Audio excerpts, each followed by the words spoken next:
Hey guys, thanks for joining me on another Workshop Wednesday. Today we're going to talk about getting a melted boot off of an exhaust. We're going to get this exhaust by using a couple products. One would be some WD-40. Two, if it's really hard to get off, I'm going to use this little 1962 penny. Any penny pre-1981 or 1981 and earlier will work because they're 95% copper and won't scratch the chrome surface. All right, so the first thing we're going to do is we're going to take our penny, get all the nasty stuff that we can off. It's worth noting that if you don't have access to a penny, you can use any copper device or something plastic. All right, now that the majority of this is off, we'll go ahead and take this and we'll just kind of spray it into a rag.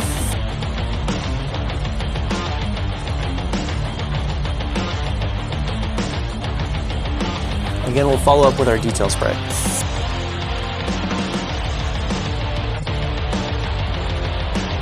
There you have it. Nice and clean. No more belted boot, no scratches.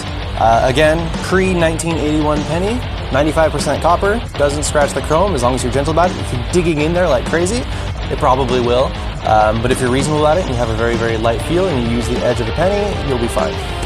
All right guys, so now we know the quickest way to get a boot off an exhaust using a couple things you already have around the house.